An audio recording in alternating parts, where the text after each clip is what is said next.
Good evening. I'm Marcel, and this is Inside News Special United States Edition. Today is Saturday, October 11th, 2025. Tonight, we examine what the current administration calls a triumph of law enforcement and what critics describe as a humanitarian crisis.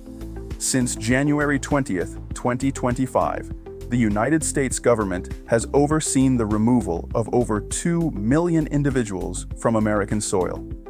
The Department of Homeland Security claims success. Communities across America report devastation. We present the facts, the contradictions, and the human cost of the largest deportation operation in American history. The numbers. The scale is unprecedented. According to official Department of Homeland Security data released in late September, 2 million people classified as illegal aliens have been removed or self-deported in just 250 days. This represents a rate of approximately 8,000 people per day. To understand the magnitude, consider this. The entire population of Houston, Texas, could be removed in just over 3 months at this pace. Between 2020 and 2025, more than 11 million immigrants arrived in the United States, with more than 3 million arriving in 2023 alone, which represented the largest annual total ever recorded. The current administration inherited what it described as a border crisis. The response has been systematic, aggressive, and relentless. President Donald Trump came into office promising the largest mass deportation in U.S. history, targeting the more than 10 million unauthorized migrants living in the United States. The promise is being fulfilled. The question is at what cost? The deportation targets follow geographical patterns. The Northern Triangle countries of El Salvador, Guatemala, and Honduras received more than half of all deportations in May 2025. These are nations with high rates of poverty, gang violence, and political instability. Many of those deported fled precisely these conditions. They now return to them. The policy shift. The second Trump administration did not merely accelerate the existing deportation procedures. It fundamentally altered the rules of engagement. The Trump administration reversed the policy of the previous administration and gave ICE permission to raid schools, hospitals, and places of worship. This represents a dramatic departure from long-standing practice. For decades, Immigration and Customs Enforcement observed what were termed sensitive locations. Officers enforcing immigration laws will now be able to arrest migrants at sensitive locations like schools and churches after the Trump administration threw out policies limiting where those arrests could happen. The policy change came swiftly.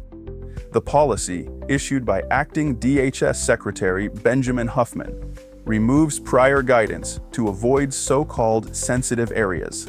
The official justification was direct. Criminals would no longer be able to hide in schools and churches to avoid arrest. The practical effect has been psychological as well as operational. Parents no longer know if dropping their children at school is safe. Churches question whether they can provide sanctuary.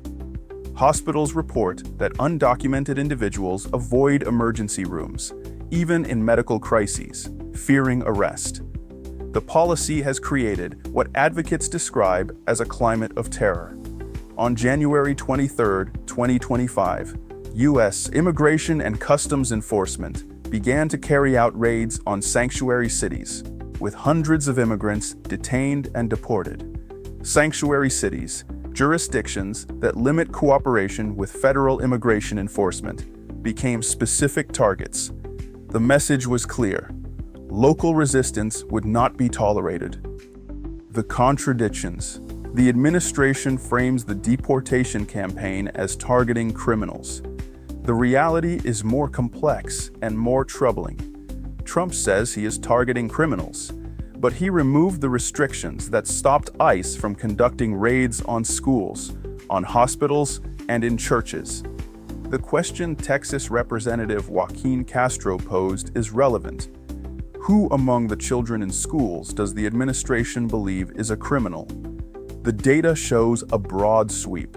While ICE historically arrested individuals with convictions for offenses, including DUI, drug possession, and assault, the current operation encompasses a far wider net. Individuals with no criminal record beyond immigration violations are being detained and deported at unprecedented rates. The category includes people who entered the country illegally decades ago, established families, built businesses, and integrated into American communities. The contradiction deepens when examining the impact on American citizens. More than 100 U.S. citizen children have been left stranded after ICE detained or deported their parents, ending up in the care of relatives, neighbors, friends, co-workers, and even strangers. These are American children, born on American soil, with full constitutional rights. They are experiencing what CNN describes as the new family separation crisis. As ICE officers ramp up arrests, hundreds of migrant children are being sent to federal shelters, and some parents are given a choice: deport with their children or face separation. This is not a choice. This is coercion. Parents are forced to choose between keeping their families together by returning to countries they fled, or leaving their children behind in America. The economic contradiction is equally stark. Mass deportation would cause GDP to shrink by 4.2% to 6.8%, with effects felt most strongly in California, Texas, and Florida. For context, the U.S. GDP shrunk by 4.3% during the Great Recession between 2007 and 2009. The administration is implementing a policy that economists project will create economic damage comparable to the worst financial crisis in modern American history. Mass deportations may reduce the billions of dollars immigrants, including undocumented immigrants, pay in federal, state, and local taxes, which helps subsidize healthcare for U.S.-born citizens, with more than a third of their tax dollars being payroll taxes that fund programs. The individuals being deported are taxpayers. They contribute to Social Security, Medicare, and state revenues. Their removal creates fiscal holes that American citizens will ultimately fill. The desperation. Behind every statistic is a human being.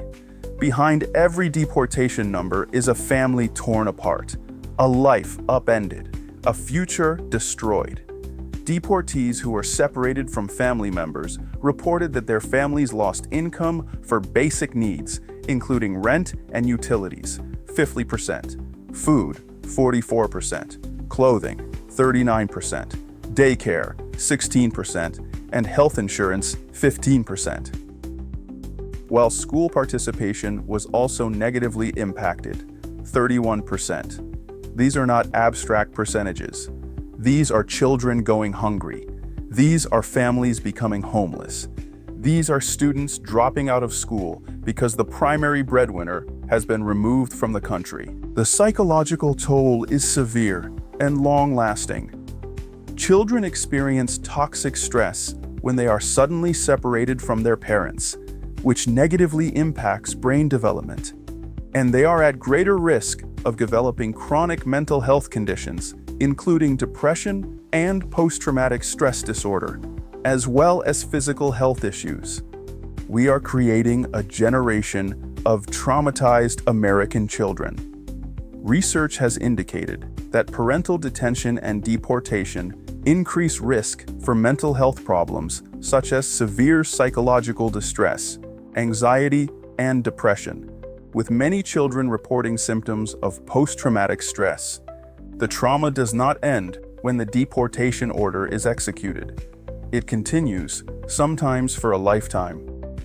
The desperation manifests in concrete ways. Concern about being deported grew from March to June 2025 among U.S. adults, with Pew Research Center surveying 5,044 adults to understand how concerned Americans are that they themselves, a family member, or a close friend could be deported. 1 in 4 American adults now worries about deportation affecting someone close to them. This is not a fringe concern. This is mainstream American anxiety. The desperation extends to countries receiving deportees. The use of deportation flights by the U.S. has created pushback from some foreign governments, particularly that of Colombia. Nations are struggling to absorb thousands of returnees, many of whom left years or decades ago and have no remaining connections, support systems, or economic prospects. Individuals deported after living in America for 20 or 30 years return to countries they no longer recognize. They speak languages their own children do not understand. They lack job skills relevant to their origin countries. They are, in the most profound sense, exiles. They belong neither in the country that expelled them nor in the country that receives them. The global impact. America's deportation campaign reverberates globally. The implications extend far beyond U.S. borders. Central American nations face destabilization. Governments already struggling with poverty, corruption, and gang violence must now absorb hundreds of thousands of deportees. Infrastructure is inadequate. Employment opportunities are scarce. Social services are overwhelmed. The pressure increases the likelihood of state failure, which will inevitably generate new waves of migration in the future. The economic impact on sending countries is significant. Remittances from the United States represent a substantial portion of GDP for many nations. When breadwinners are deported, these financial flows dry up. Families lose income. Local economies contract. The ripple effects touch millions who never attempted to emigrate. International relations are strained. U.S. credibility on human rights is damaged. Nations that look to America as a beacon of refuge and opportunity now see a country willing to separate families, deport taxpayers, and ignore humanitarian consequences in pursuit of immigration enforcement. The soft power that America once wielded through its immigrant story is eroding. The message to potential allies and partners is clear. The United States will prioritize domestic political considerations over international cooperation and humanitarian norms. This calculation will affect diplomatic negotiations, trade agreements, and security partnerships for years to come. The legal and ethical questions. The forced separation of families through deportation policies not only undermines the very foundational principles of equity among Americans, but also perpetuates cycles of poverty and systemic inequality, disregarding rights guaranteed by the Constitution of U.S.-born citizens. This is not merely policy disagreement. This raises fundamental constitutional questions. American children have rights. They have the right to parental care. They have the right to family integrity. When the government deports their parents, these rights are violated. The children have committed no crime, violated no law, yet they bear the punishment. Legal scholars are questioning whether this constitutes a taking of liberty without due process. The program constituted enforced disappearance and may have constituted torture, with U.S. efforts to help separated families not adequately reckoning with the severe harm inflicted on them. Human Rights Watch uses the term enforced disappearance. The UN Convention defines this as arrest, detention, or abduction by state agents, followed by refusal to acknowledge the deprivation of liberty. When parents are deported and children cannot locate them, when families are separated without clear records or reunification procedures, the definition applies. The suggestion that the policy may constitute torture is not hyperbolic. The UN Convention Against Torture defines torture as severe pain or suffering, physical or mental, intentionally inflicted. The separation of young children from their parents, with no clear prospect of reunion, inflicts severe mental suffering. The intent is to deter immigration. The method is to cause suffering, Fully reckoning with the serious human rights violations requires a public accounting, an apology, and compensation. Human Rights Watch is not calling for policy adjustment. It is calling for acknowledgement of state-sponsored human rights violations. The implications are profound. The missing voices. Throughout this crisis, certain voices are notably absent. We hear from administration officials about enforcement success. We hear from advocacy groups about humanitarian disaster. We rarely hear from those being deported. The individuals being removed from America have stories. They have reasons for coming. They have lives they built, contributions they made, connections they formed. These stories are being erased as thoroughly as the individuals themselves. A father who worked construction for 15 years, paid taxes, never committed a crime, coached his daughter's soccer team. Deported. A mother who cleaned houses, sent money to elderly parents in Honduras, volunteered at her son's school. Deported. A young man brought to America as a child, speaking English as his first language, with no memory of his birth country. Deported. These are not hypothetical cases. These are patterns repeated thousands of times daily. Each represents a human being whose life is being destroyed by policy. Each represents a family experiencing trauma. Each represents a community losing a member. The erasure is intentional. To acknowledge the humanity of those being deported would make the policy harder to defend. To hear their voices would make the suffering impossible to ignore. So they are reduced to numbers, categories, statistics. They become illegal aliens rather than Juan, Maria, or Miguel. They become removals rather than fathers, mothers, or children. What happens next? The deportation campaign will continue. The administration has shown no indication of reducing intensity or reconsidering approach. If anything, the pace is accelerating. The economic consequences will become increasingly apparent. Labor shortages in agriculture, construction, and service industries will intensity. Business owners will struggle to fill positions. Costs will rise. Economic growth will slow. The projected GDP contraction will materialize. The social consequences will deepen. Entire communities, particularly in states with large immigrant populations, will be destabilized. Schools will lose students and funding. Churches will lose congregants. Businesses will close. The social fabric that binds communities together will fray. The legal challenges will multiply. Courts will confront constitutional questions about citizen children's rights, due process violations, and the limits of executive authority. These cases will take years to resolve. In the meantime, the deportations continue. The international repercussions will expand. More countries will push back against accepting deportation flights. Diplomatic tensions will escalate. Regional instability, particularly in Central America, will worsen. Future migration pressures will increase, creating a vicious cycle. The human toll will grow. More families will be separated. More children will be traumatized. More individuals will be sent to countries they barely know.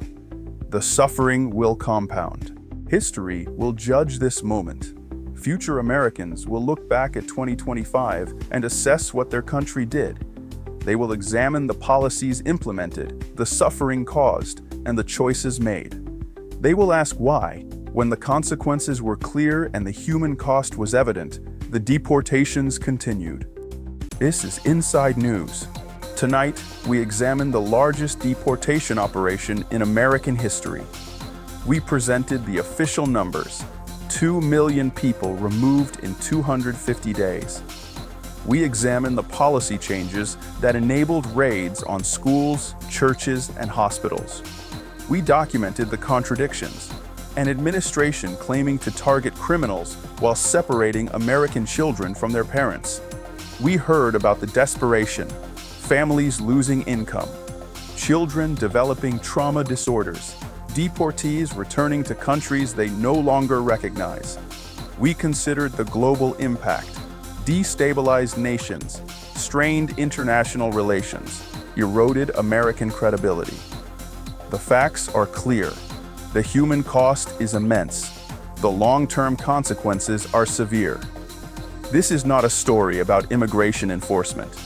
This is a story about who America chooses to be. The deportations continue. The suffering grows. The story is far from over. I'm Marcel. Thank you for watching Inside News. Good journey to all.